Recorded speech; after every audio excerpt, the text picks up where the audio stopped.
tardes a todos y muchas gracias por la invitación a este simposio. Disculpen que tengo la cámara apagada, pero mi internet no es muy estable, entonces por eso, para evitar que se vaya la conexión, mejor mantengo la cámara apagada, ¿sí? Bueno, les voy a comentar, les quiero contar ahora la tardecita que empezamos con la sesión de la tarde, sobre las enfermedades endocrinas y algunas alteraciones conductuales que se pueden asociar a estas patologías endocrinas en perros y gatos, ¿ya?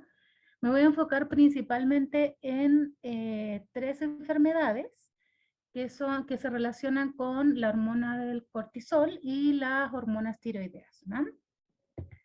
Entonces, para iniciar,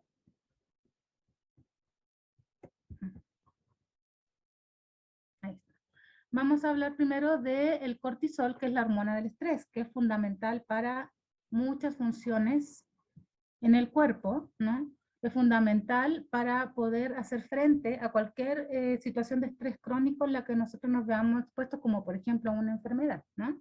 Entonces, el cuerpo en sí digamos que se prepara con esta hormona para poder hacer frente a distintas situaciones de estrés, y para ello participa este cortisol en el metabolismo proteico, en la gluconeogénesis para utilizar fuentes distintas a la glucosa para obtener energía, a los azúcares como tal para obtener energía, permite que se redistribuyan los depósitos de grasa en el cuerpo, aumenta la excreción renal de calcio, aumenta la tasa de filtración glomerular y disminuye la respuesta inflamatoria y la respuesta inmune, ¿no? Entonces participa a todos estos niveles, y obviamente estos efectos se ven exacerbados cuando tenemos un exceso de esta hormona. Ahora, ¿cómo se regula esta hormona en el cuerpo? ¿Cómo se regula su secreción? Para esto se utiliza el cuerpo en todos los mamíferos, utiliza este feedback negativo, esta retroalimentación negativa, en la cual vamos a tener a la hormona liberadora de corticotropina, que va a ser secretada desde el hipotálamo hacia la hipófisis, y desde la hipófisis se va a secretar por parte de la pars distalis la ACTH, que va a ser la hormona que va a llegar a las glándulas adrenales y va a liberar el cortisol. A su vez, el cortisol va, al ya encontrarse en secreciones y en niveles adecuados en sangre, va a retroalimentar negativamente, va a inhibir, y mandando una señal hacia el hipotálamo para que esta secreción de SRH y de ACTH disminuya, ¿no? Este sería el control normal de este eje hipotálamo-hipófisis-adrenal, ¿ya? Ahora, ¿en qué parte en sí se secretan las hormonas, los glucocorticoides? Principalmente se secretan en la zona fascicular y en la zona reticular de la corteza adrenal, ¿ya? En la zona glomerular se secreta la aldosterona, y la parte principal de secreción del cortisol es la zona fascicular de la corteza adrenal. Ahora, ¿qué es lo que ocurre en una enfermedad en la que tenemos concentraciones de cortisol excesivamente altas, ¿no? En esta enfermedad lo que vemos es que hay anormalidades clínicas y bioquímicas por la exposición a estas altas concentraciones de cortisol debido a su producción y excesiva secreción, ¿ya? A esta enfermedad le llamamos hipercortisolismo o síndrome de Cushing.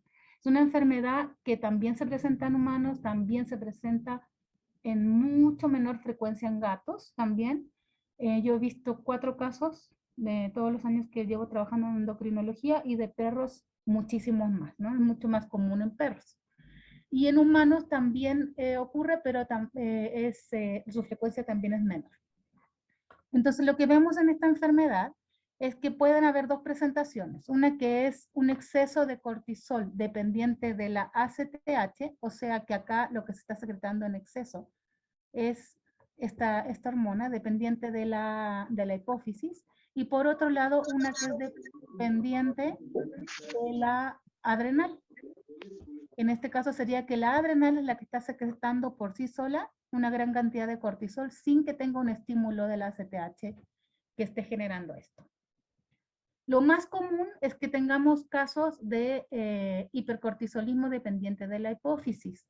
En este caso, lo que vemos es que podemos tener, estas clasificaciones han variado, pero en general se acepta que el microadenoma son tumores que se van a generar en la hipófisis y que van a producir este exceso de ACTH. ¿Ya?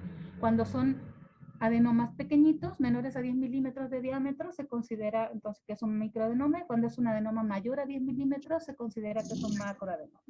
¿Ya? Y tiene ciertas diferencias en los clínicos que se presentan. En relación al hipercortisolismo dependiente de la glándula adrenal, que es independiente de la CTH no se va a secretar en grandes cantidades, sino que el cortisol propiamente desde el adrenal es menos frecuente y esto implica que la adrenal en sí va a tener un tumor que puede ser benigno o muy frecuentemente maligno, que va a generar este exceso de cortisol en sangre. Entonces podemos ver en resumen que tenemos un eje hipotálamo hipofisiario adrenal normal en este caso.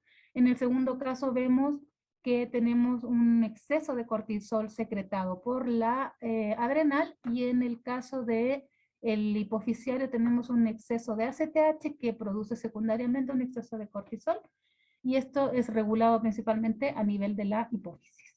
¿Ya? Entonces, ¿qué es lo que vemos?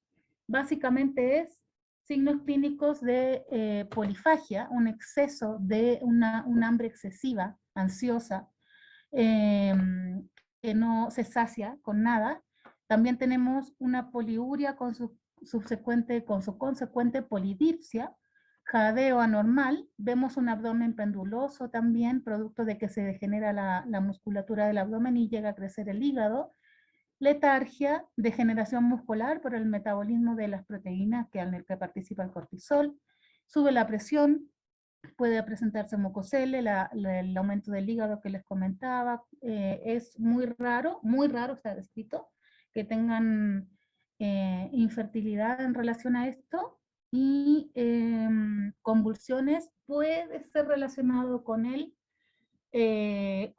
macroadenoma, pero tampoco es muy común, ¿no? Vamos a ver esto con más calma, pero es más que nada para comentarles sobre estos signos, ¿no? Lo que más vemos también es que hay una disminución en la elasticidad de la piel, se ve una piel delgada, se llegan a ver estrías como si fueran varices en la pancita, y se ven zonas alopésicas que no son pruriginosas, ¿no? Eso es muy característico de los signos dermatológicos, a los cuales no vamos a entrar en detalle en este caso, ¿no? Entonces vamos a ver principalmente cuáles son los problemas conductuales o las alteraciones conductuales que detectan los tutores y por los que muchas veces acuden a consulta, ¿ya? El 80% de los casos presentan poliuria polidipsia, presentan incontinencia, reportan que los perritos o los gatitos más, obviamente más común en perritos, que los perritos se encuentran orinando en casa y antes no lo hacían, notan que toman mucha agua, antes los sacaban a caminar y ahí orinaban y ahora ya no aguantan la cantidad de veces que se lo sacaban habitualmente. A veces empiezan a orinar en la noche y antes no lo hacían, interrumpen su sueño por esto, y hay un consumo de agua excesivo. ¿Ya? El aumento del consumo de agua varía entre de 2 veces a lo que normalmente tomaba a 10 veces lo que tomaba habitualmente. ¿No? Entonces, sí se llega a ver una diferencia en esto. Lo que sí es que es más difícil notar estos cambios si, digamos, si es que no, si tienen más perritos, si tienen una gran cantidad de perritos, es mucho más difícil notar estas diferencias, ¿no? Entonces, por eso es muy importante pedirle a los tutores en general en la entrevista en endocrinología, para tomar la historia clínica, es muy importante tomarse el tiempo para conversar de distintas y preguntando de distintas formas la historia, ¿no?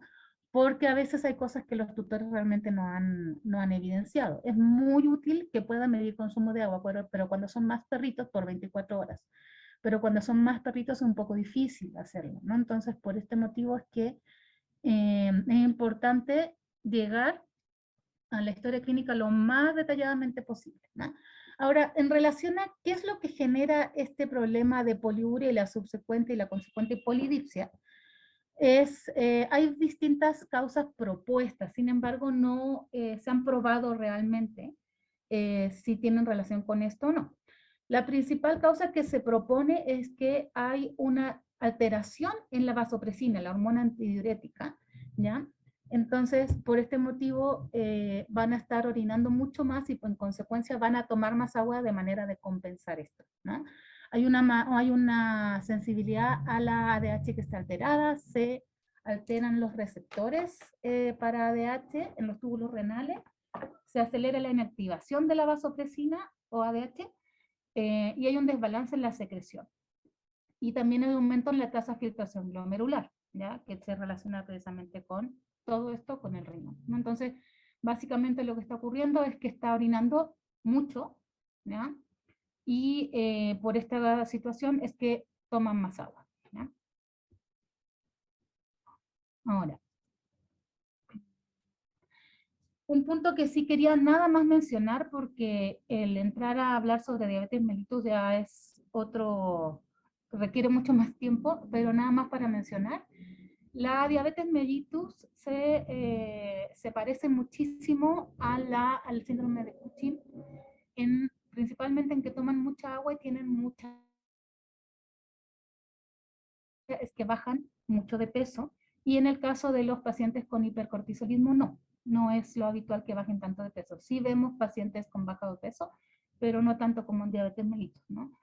Entonces, bueno, aparte de los signos dermatológicos que en la diabetes no se ve. Acá el punto nada más que quería mencionar es que en el caso de la diabetes, que también es un signo importante y que notan más evidente incluso en estos pacientes los tutores, es que hay una diuresis osmótica, producto de que hay una gran cantidad de glucosa en sangre y esto genera este exceso en el consumo de agua, ¿ya? Digamos que es como la necesidad de diluir esa cantidad de glucosa que tiene sangre, genera mucha sed, digamos que se activan en sí los receptores de sed, ¿va? Ahora, hablando en el siguiente, para comentarles del siguiente punto, que es la polifagia. En relación a la polifagia, quería mencionarles primero que nada cómo se regula el apetito. ¿Okay? ¿Cómo es la regulación del apetito a nivel central? ¿Ya? Van a llegar señales periféricas del estómago y del tejido adiposo que van a ser recibidas por el núcleo arcuato del hipotálamo. Y ahí vamos a encontrar dos tipos de neuronas, las anorexigénicas, que tienen que ver con el disminuir el consumo de alimentos, el que digamos se sienta saciedad y no se promueva el consumo de alimentos, y las orexigénicas que promueven el consumo de alimentos, ¿no?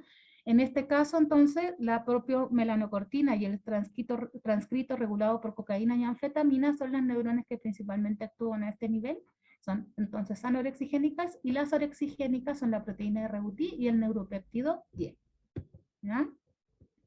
Ahora, cuando ingerimos alimentos, se distiende el estómago y hay receptores de estiramiento que estimulan al nervio vago para que éste estimule a estas neuronas que antes mencioné. También está la colecistoquinina, el péptido YY y el péptido similar al glucagón tipo 1, que van a estimular al tronco encefálico para que se estimulen también estas neuronas anorexigénicas.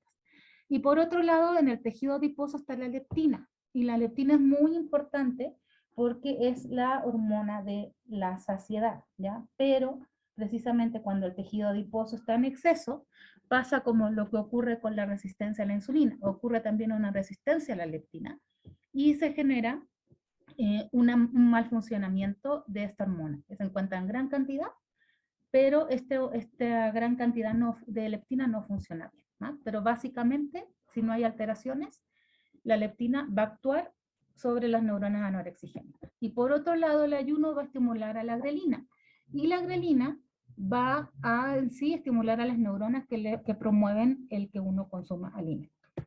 En relación a la leptina, vemos que, como mencionaba anteriormente, estimula estas neuronas anorexigénicas y suprime las orexigénicas, ¿ya? y tiene estas funciones que tienen que ver con la disminución en la ingesta de alimentos, el aumento en el gasto energético, es proinflamatoria, prooxidante, genera angiogénesis, el metabolismo de la glucosa y grasa. Y acá el punto muy importante, y por lo cual les menciono esto, esta secreción está regulada por insulina, endotoxinas y glucocorticoides, como el cortisol, ¿ya? Entonces, al estar el cortisol desregulado y en grandes cantidades, va a tener efectos precisamente sobre la leptina, ¿ya? Entonces, lo que vemos en estos pacientes como una alteración conductual es que comentan los tutores que era un paciente que anteriormente no le gustaban, por ejemplo, tanto las croquetas, y las mismas croquetas que está comiendo, ahora ya le empezaron a gustar y se las come muy rápido, se las come todas, no las deja y le tengo que servir más, por ejemplo, o que roban y piden más comida. Antes no pedían comida cuando la familia se juntaba a comer y ahora están pidiendo, comen de la basura, pueden ser agresivos con sus congéneres por la comida o incluso con los mismos tutores, producto de esta ansiedad por comer, ¿ya?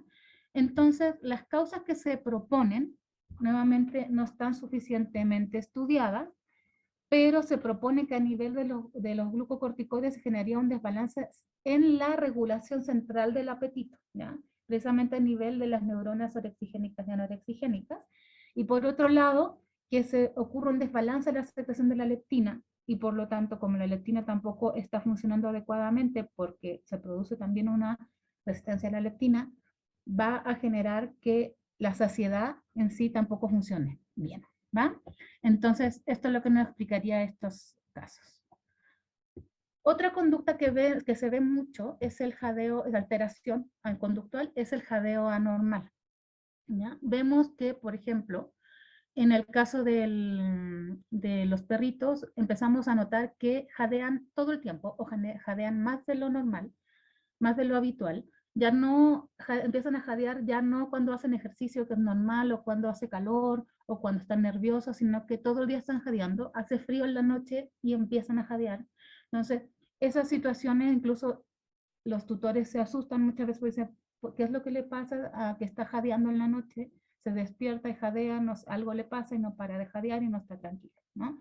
Entonces, es otra de los motivos por los que acuden a consulta por esta enfermedad. Y obviamente siempre hay que hacer un chequeo completo, un chequeo clínico completo, pero en este caso, el jadeo sí tiene una explicación relacionada con el aumento de la presión sobre el diafragma. ¿Esto por qué? Por la redistribución de las grasas también que existen, que son más abdominales, hay más presión sobre el diafragma, aumenta muchas veces el tamaño del hígado, la hepatomegalia también presiona el diafragma, y también la debilidad de los músculos respiratorios que se genera producto de la degeneración muscular del exceso de cortisol. También produce estos problemas, así como una mineralización bronquial e intersticial pulmonar que va a preceder la disminución de la distensibilidad pulmonar. ¿Ya? Entonces, por todos estos motivos, vamos a ver a un paciente que jadea mucho más. Uno cuando inicia con tratamiento, lo que ve principalmente, porque el principal diagnóstico o la principal sospecha debe ser siempre clínica más que lo de los estudios de laboratorio, es que uno al empezar con el tratamiento empieza a ver una remisión de estas alteraciones, ¿no? Por otra parte, esto nada más para mencionar lo que puede ocurrir, son los signos neurológicos que obviamente van a tener un efecto conductual en el paciente, ¿no? Vemos esto principalmente en el hipercortisolismo dependiente de la pituitaria, de la hipófisis, ¿ya? El letargo en general se observa en estos pacientes, ya que empiezan con tratamiento, aunque no tengan, aunque sea un tumor adrenal funcional, cuando empiezan con con un tratamiento del cortisol, una disminución del cortisol, se ve una mejoría en la actividad también, en general presentan letargo. Pero cuando vemos, por ejemplo, un macroadenoma, como se puede ver en esta situación, de un paciente que vi en Chile hace varios años atrás, con la doctora Macarena Peña, esta paciente presentaba a la resonancia este tumor, ¿no? este macroadenoma, y presentaba varios de estos signos que les menciono a continuación. Presentan pérdida de interés en general a las actividades. Aquí hay un punto bien importante: no comen bien, comen poco, empiezan a presentar inapetencia, y esto también puede ocurrir en pacientes que no tenían, tenían polifagia anteriormente y empiezan a presentar esta inapetencia producto de este problema. También empiezan a presentar una respuesta retardada a estímulos, se desorientan, y los signos más típicos de la presencia de un tumor, que es el torneo, que empiezan a dar vueltas en círculos, a deambular sin un fin, un deambular constante por lugares donde, en la casa, por ejemplo, que empiezan a ver que caminan y caminan sin parar, presionan la cabeza contra la pared, presentan ataxia, que es esta descoordinación para caminar, pueden presentar agresión, ceguera, adipsia, toman muy poca agua, entonces antes presentaban estos signos y ahora estos prácticamente han desaparecido, ¿no? Por esta situación, y nos vamos, digamos, que al otro extremo, que es que ya no están casi tomando agua y están comiendo muy poco, ¿no?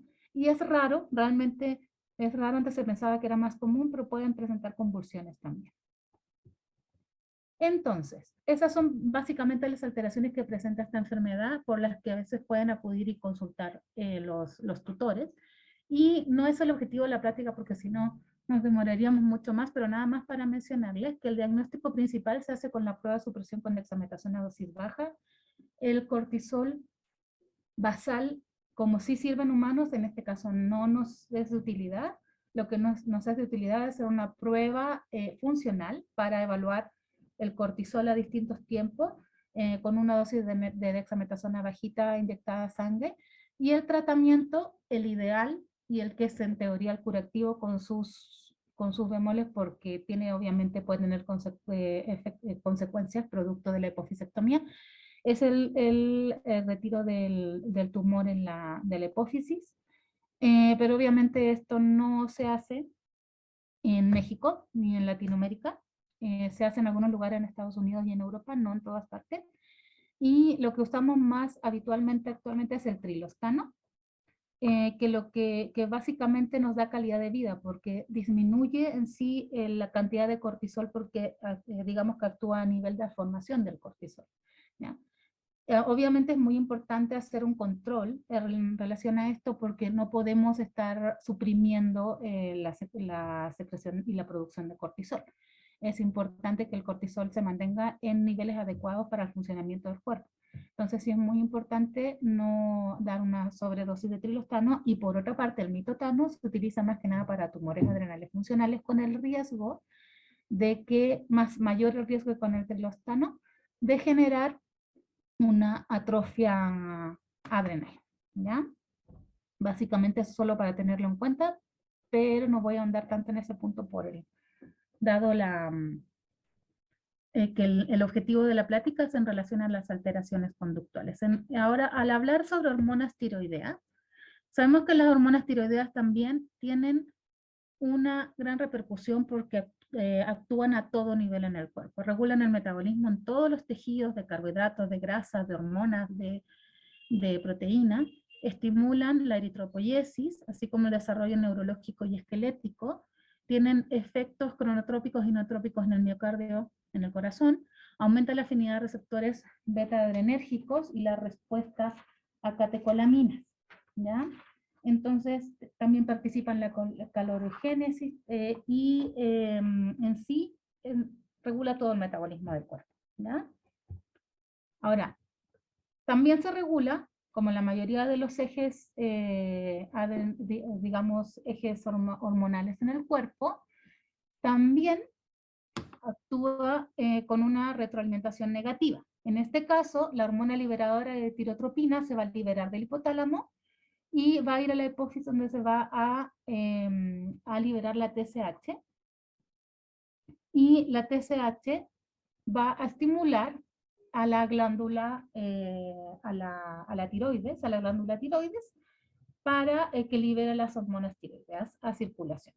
Cuando estas hormonas tiroideas están en las cantidades adecuadas, se envía la señal de retroalimentación negativa hacia el hipotálamo y hacia la hipófisis, para que no se continúen secretando la TRH y la TSH, y se disminuye la secreción de las hormonas tiroideas. Esto sería en una situación de normalidad. Bueno, Cuando tenemos hipotiroidismo, tenemos una disminución en la producción y la secreción de las hormonas tiroideas. Y esto puede ser por distintos motivos. El principal es, lo que más se propone en perros, es que es un tipo de enfermedad adquirida, o ya sea congénita, que se relacione directamente, primariamente, a la tiroides.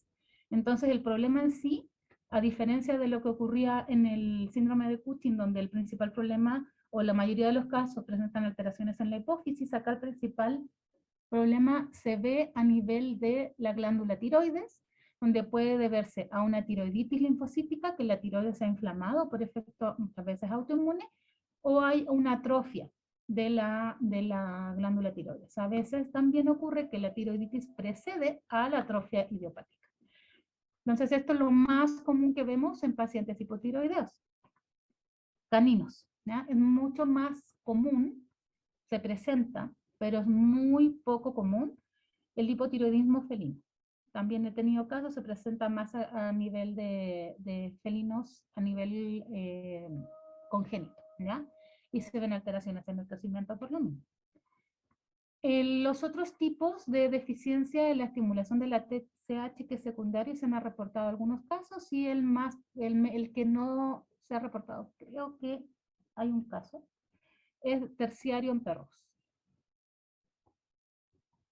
Ok. ¿Qué vamos a ver de signos clínicos de hipotiroidismo? En sí disminuye la función metabólica en todos los órganos, ¿no? Entonces acá lo que vamos a ver son pacientes obesos en relación a los signos, muchas veces, no todos, pero muchos sí son pacientes obesos, letárgicos, intolerantes al ejercicio, muy cansados. Antes toleraban caminar 1 hora, ahora toleran 10 minutos, y no necesariamente es por el peso, ¿ya? Sino que se afecta en sí esta tolerancia al ejercicio.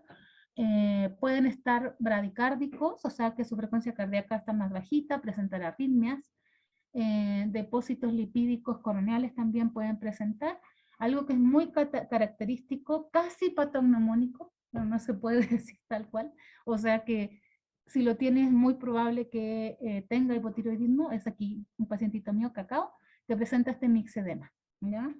Que es esta acumulación de mucopolisacáridos en la piel.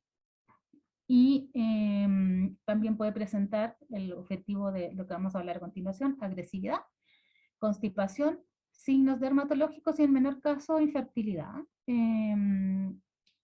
Acá vemos, por ejemplo, esta como colita de rata, esta disminución en el pelito, esta disminución en estas zonas del pelito. No vamos a entrar a detalles a este nivel, producto de que no es el objetivo de la plática, pero se ven varias alteraciones a nivel del pelaje. Lo que es muy importante, así que tomemos en cuenta, es que aquí no es lo primero que vemos, es una alopecia asociada a comezón, ¿ya?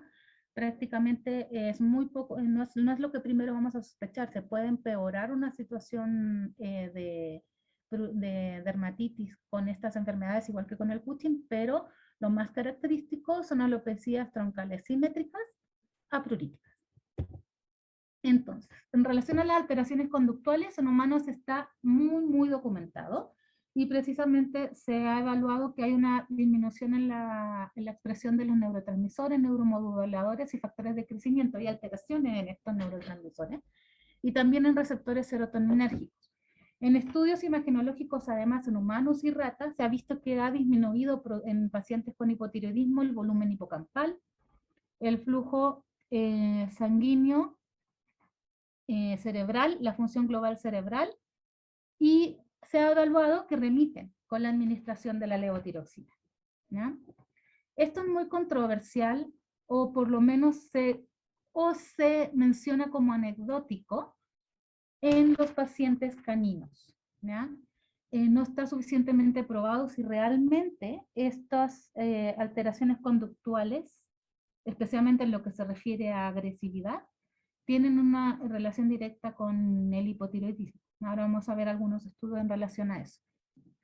Y no es algo que solemos evaluar en endocrinología tampoco, es algo que yo por deformación en profesional sí hago, sí pregunto, pero no siempre preguntamos ese tipo de cosas, ¿no? Eso se los voy a mencionar más al final, pero sí pregunto sobre alteraciones conductuales, pero El problema es que no está suficientemente, se necesitan estudios más grandes como para poder, de mayor cantidad de individuos para poder concluir de mejor manera esto, ¿no? Pero dado las evidencias que hay en humanos, es esperable que sí tenga relación.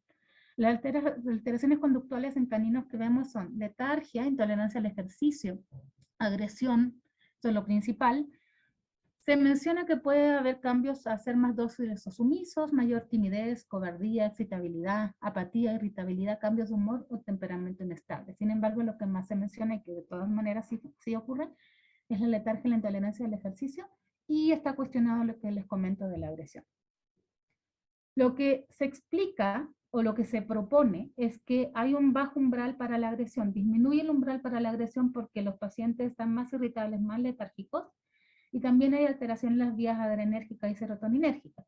Aumenta el metabolismo de la serotonina en el fluido cerebroespinal y hay un desbalance en los receptores postsinápticos de serotonina, ¿no? Entonces, por estos motivos es que se podría pensar con bastante base en relación a humanos y ratas que se alteran estas vías adrenérgicas y serotoninérgicas.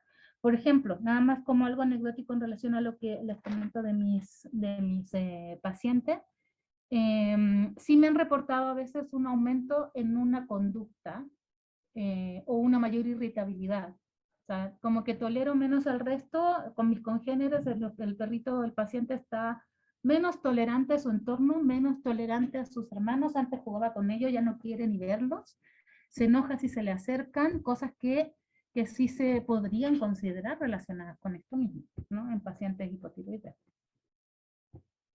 En relación a las pruebas diagnósticas, no voy a entrar tanto a detalle, pero lo ideal es la T4 libre por diálisis de equilibrio, que en Latinoamérica, hasta donde entiendo, todavía en Brasil no se mide así.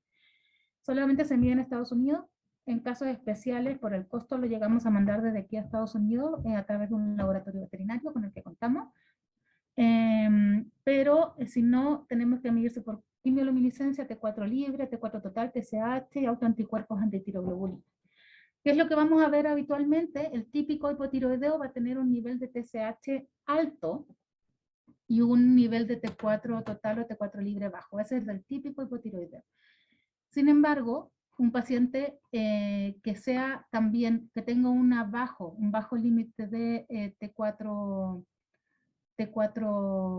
libre y T4 total, pero con una TSH normal, puede ser también hipotiroideo, ¿ya? Entonces, aquí lo más importante para decidir hacer los estudios es la clínica, al igual que en el síndrome de Cushing. No se hace para descartar, se hace para confirmar en base a signos clínicos, porque dado que las hormonas siempre son un poquito complicadas de medir, en el sentido de que sea total y absolutamente confiable, la clínica es la que manda, ¿ya? Punto importante en ambas enfermedades, que no se me olvide mencionar, pacientes con comorbilidades, con otras enfermedades descompensadas, puede dar un falso positivo para ambas enfermedades. Está muy descrito el síndrome de eutiroideo enfermo, o sea, un paciente que no tiene alteraciones hormonales, está muy descrito en humanos y también en perros y gatos, que puede disminuir la hormona tiroidea producto de que está enfermo de otra cosa, está cursando con otra enfermedad.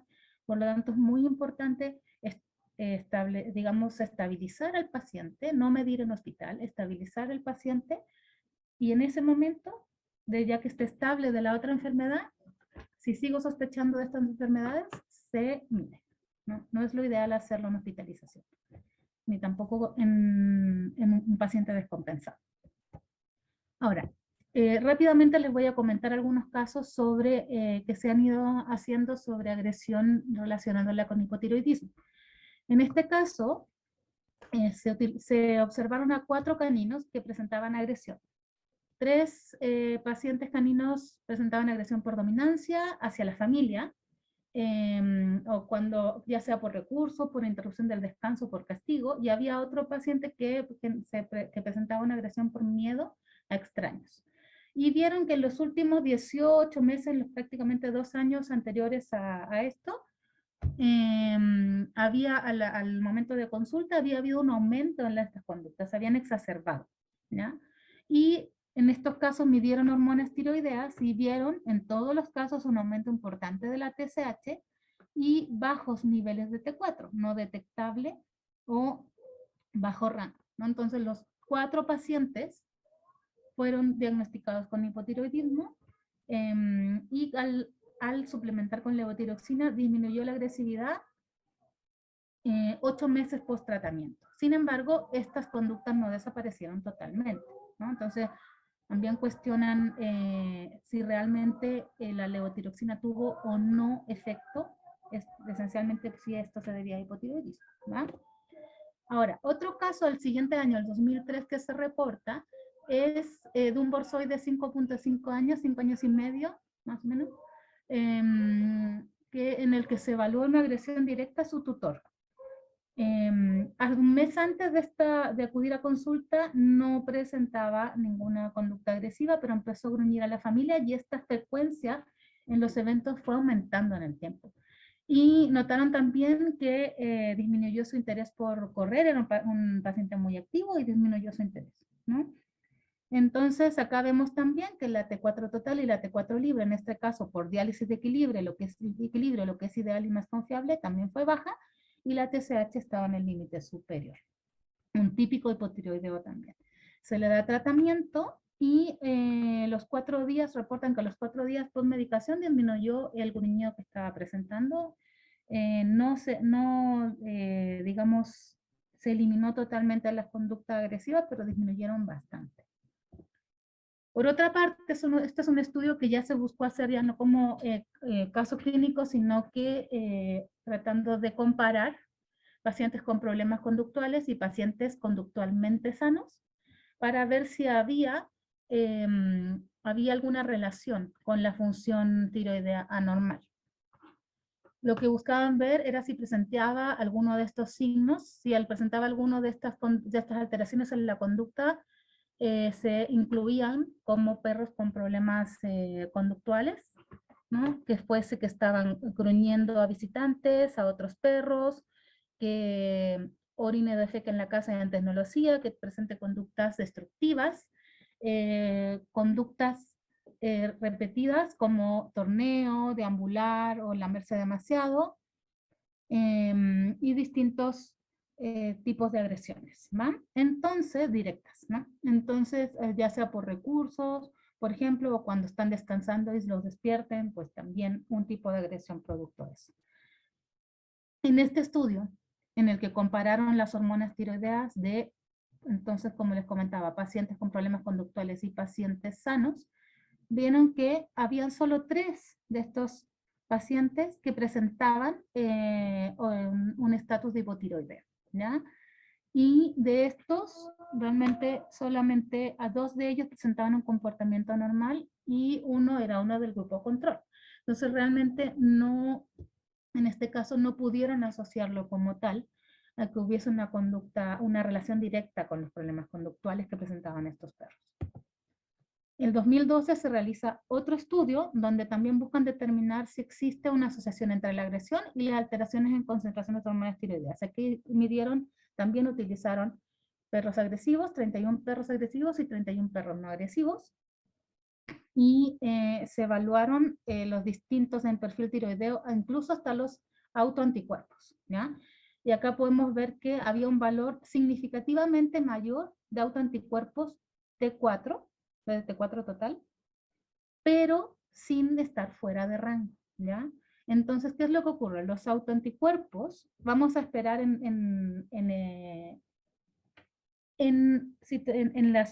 digamos, estatus subclínico del paciente, podemos ver que empiezan a aumentar, pero a medida que clínicamente empieza a evidenciar la enfermedad, estos disminuyen, ¿ya? Entonces, lo que se supone, o que comentan los autores, es que a medida que vaya pasando el tiempo, estos pacientes es posible que presenten hipotiroidismo, pero la realidad es que a este momento no hay ninguno de estos pacientes presenta hipotiroidismo, ¿ya? Entonces, ¿qué es lo que postulan también los detractores de que realmente tenga un efecto la levotiroxina en disminuir la agresividad, ¿no? La función de la hormona tiroidea en sí es unida a los sistemas dopaminérgicos y serotoninérgicos del cerebro, van a tener que tener relación, precisamente porque al suplementarse con levotiroxina, incluso en pacientes que no presenten hipotiroidismo, puede verse mejorado, ¿no?, estos signos de agresión, debido a que la levotiroxina va también a actuar a ese nivel, ¿no?, producto de que las hormonas tiroideas actúan de forma funcional con los sistemas dopa y serotoninérgicos. Entonces, independientemente de que el paciente tenga hipotiroidismo o no, con la levotiroxina los signos de agresión, las conductas de agresión pueden mejorar. Esto es lo que se postula también. Entonces, por eso es que se refiere como realmente anecdótico en algunos casos, la agresividad en perros. Sin embargo, pienso que realmente no es que no tenga relación, sino que nos faltan estudios más grandes de mayor cantidad de individuos para poder con más certeza explicar algunas conductas agresivas en perros por esto. Por eso es importante tomar siempre en cuenta como un prediagnóstico o como una de las causas de agresividad en perros, también el hipotiroidismo. Ahora, en relación a todo lo contrario, el hipertiroidismo, va a haber un aumento en la producción y secreción de hormona tiroidea. Esto es común, ya casi vamos a acabar. Esto es común en pacientes felinos, donde vemos polifagia, poliuria, polidipsia, baja condición corporal, es un estadio hipermetabólico, un estado hiperactivo. Llegan a presentar diarreas, vómitos, taquicardias, soplos, hipertensión. Pueden, por el escaso acicalamiento, presentar pelaje hirsuto, bueno, y por el aumento de la hormona tiroidea, porque también afecta este nivel, seborrea seca, alopecia, distrés respiratorio, fatiga, ¿ya? Nada más para recordarles, porque ya lo explicamos, recuerden que están las neuronas anorexigénicas y las orexigénicas, ¿ya? Y la regulación del apetito con la enzima, perdón, la hormona de la saciedad, ¿ya? Entonces, ¿qué vamos a ver aquí? Aquí vemos que hay pacientes que tienen una polifagia excesiva, incluso pueden llegar a agredir a sus congéneres con los que vive por estos recursos, y antes no lo hacía, ¿no? Es muy común que los gatitos tengan a libre disposición el alimento todo el tiempo y que ahora sí estén peleando por estos recursos y se acabe más rápido el alimento, ¿no? Y también lo que vemos es que hay este exceso de alimentación, pero pérdida de peso, lo que podría también confundirse con diabetes mellitus, ¿no? Hay una alta, en relación a los signos, hay una alta tasa metabólica y un gasto energético elevado, y el efecto neto de todo esto, producto del efecto de las hormonas tiroideas, es el catabolismo de las proteínas. Acá lo que se propone, y por lo que les mostraba nuevamente estos esquemas, se propone que hay una supresión de la leptina por efecto de las hormonas tiroideas, que hay una mayor activación de la AMP sinasa, hay una fosforilación de la AMP sinasa, y que esta AMP sinasa es activada ante falta de energía, promueve el consumo, ¿ya? Se activa más la AMP sinasa y se suprime la leptina, o sea, se suprime la saciedad, y se disminuye también la propia melanocortina hipothalámica, que también es una neurona anorexigénica, ¿ya? Entonces, por todos estos mecanismos es que va a generarse esta polifagia, esta hiperfagia desesperada de los gatitos que presentan hipertiroidismo. En relación a la polidipsia, lo que vamos a ver es una polidipsia primaria o psicogénica. Va a haber una consecuencia de un estímulo ambiental, que en general estos gatitos tienen hipertermia, o también emocional, y afecta principalmente a animalitos hiperactivos, ¿ya? Y también hay un aumento de la tasa de filtración glomerular. Muchos de estos pacientes presentan enfermedad renal crónica oculta, porque al estar con este estado hipermetabólico no es evidente a los estudios sanguíneos con los marcadores renales. Por este motivo es que cuando se controla la enfermedad, cuando se controla el hipertiroidismo, se hace evidente una enfermedad renal oculta. No en todos los casos, pero es posible. Entonces, estas dos causas son propuestas como las que generan este excesivo consumo de agua. Y por último, en este caso vemos que también son pacientes que están muy nerviosos, hiperactivos, irritables, y llegan a presentar esta conducta agresiva. Vocalizan mucho, casi no duermen. Notan, por ejemplo, una de las cosas que más comentan los tutores es que mi gatito ya está, parece un gatito joven nuevamente, está jugando más, porque son todas estas enfermedades asociadas a pacientes ya geriátricos, muchas veces adultos o geriátricos, especialmente esta enfermedad, más todavía en felinos geriátricos.